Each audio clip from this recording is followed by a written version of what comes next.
Nah, pemberian daripada 3 bahan ini bisa dilakukan sebelum tanam maupun sesudah tanam.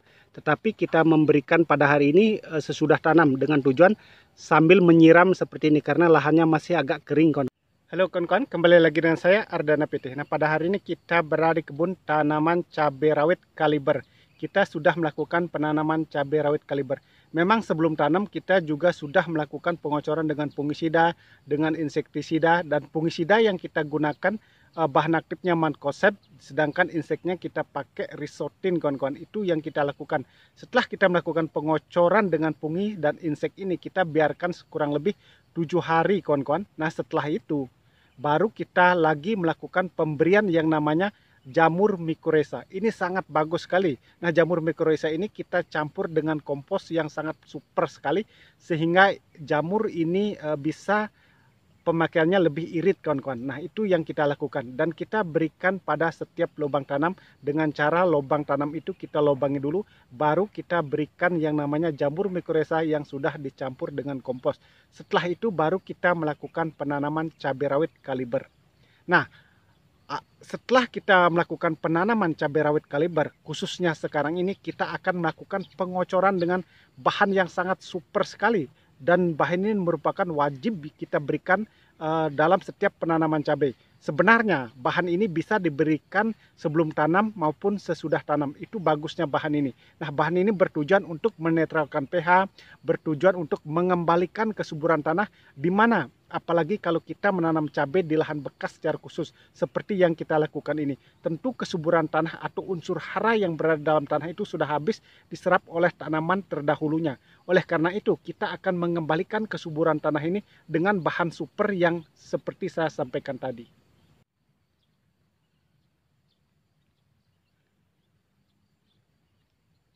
Nah, inilah kawan-kawan kondisi tanaman cabai yang baru selesai kita tanam. Ini merupakan cabai rawit kaliber. Nah, seperti ini.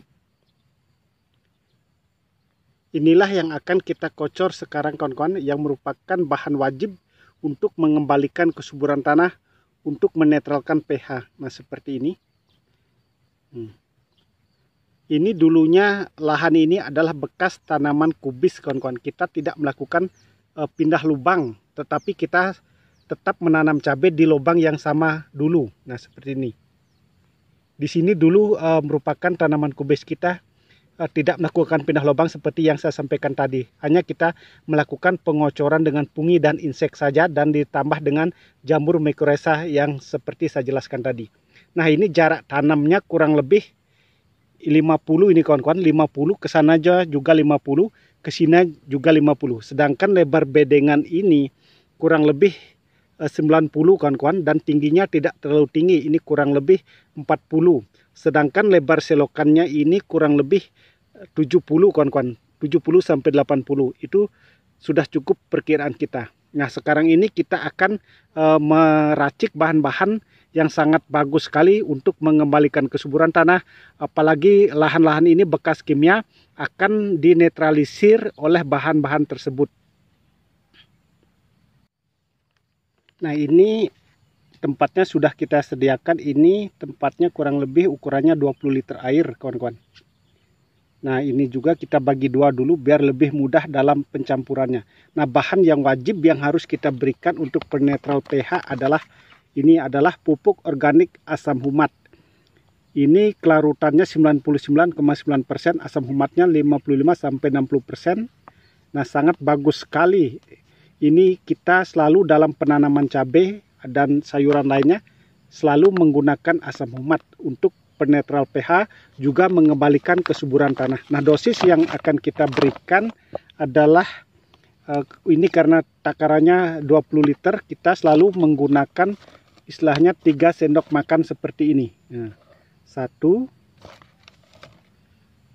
2, 3. Nah, seperti ini.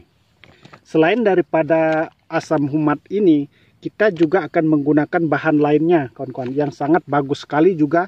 Salah satunya adalah, nah, bahan yang kedua yang akan kita gunakan adalah ini, kawan-kawan. Ini sudah tidak asing lagi bagi para petani, adalah pengendali menghayati patogen tanah, yaitu mereknya yang kita pakai Anpus. Ini bahan aktifnya lah Gliocladium sp, Trichoderma sp, dan bakteri pengurai. Ini fungisida organik yang berbentuk serbuk hitam yang diformulasikan secara khusus dari bahan alami yang terbukti dapat mengendalikan patogen tanah seperti penyakit layu fusarium, penyakit layu pitopora, penyakit rebas semai, ataupun penyakit layu bakteri pada tanaman. Ini sangat bagus sekali. Nah, dosis yang kita selalu pakai dalam setiap pengaplikasian kurang lebih sama, kita pakai 3 sendok makan seperti ini untuk takaran 20 liter air, kawan-kawan. Nah, seperti ini. 1, 2, 3. Nah, seperti ini.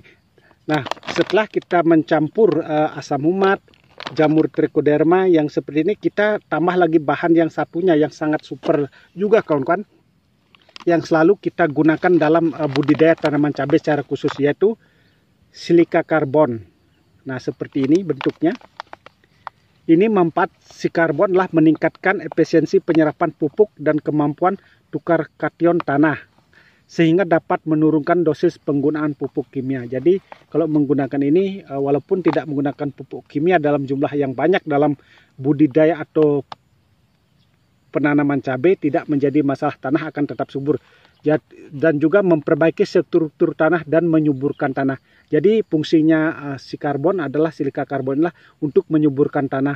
Juga untuk aktivasi dan interaksi mikroba di dalam tanah atau sebagai rumah mikroba. Makanya kita berikan jamur trichoderma, juga jamur mycorrhiza. Jadi ini sebagai, kalau silika karbon ini sebagai rumahnya jamur mycorrhiza ataupun rumahnya jamur trichoderma, kawan-kawan. Juga sebagai peningkat pH, memperbaiki pori-pori tanah, meningkatkan produktivitas tanaman dan ketahanan terhadap serangan penyakit. Nah, dosis yang kita pakai sama seperti yang lainnya. Kita seimbang, kawan-kawan, biasanya. Kita pakai 3 sendok, 1, 2, 3. Nah, setelah ini baru kita aduk jadi satu. Nah, inilah bahan-bahan yang selalu kita gunakan, kawan-kawan, di dalam budidaya tanaman cabai, tanaman timun, dan lain sebagainya. Nah, kita aduk secara merata seperti ini, biar sampai benar-benar larut dia di dalam air seperti ini. Baru kita tuang ke dalam tempat yang lebih besar seperti ini, jadiin satu. Nah,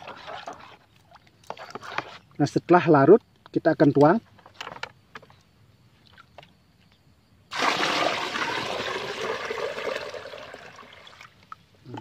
Ini jadinya. Nah, sudah benar-benar larut.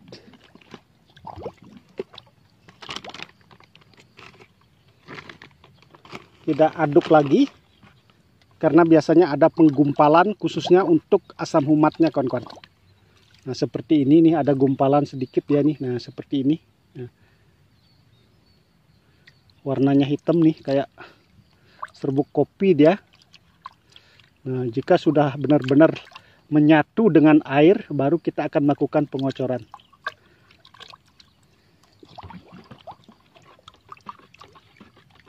Kita aduk lagi.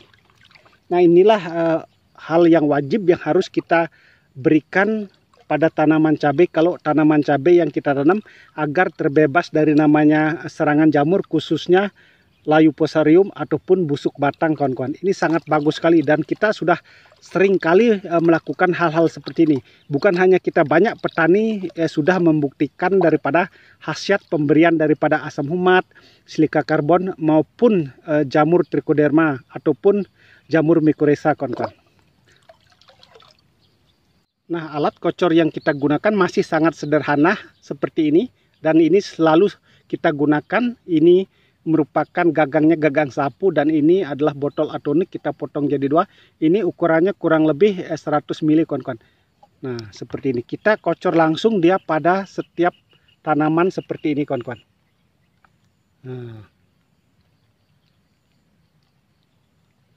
jadi nanti pertumbuhannya sangat bagus dan subur, serta bebas dari namanya serangan jamur. Seperti ini, sangat mudah.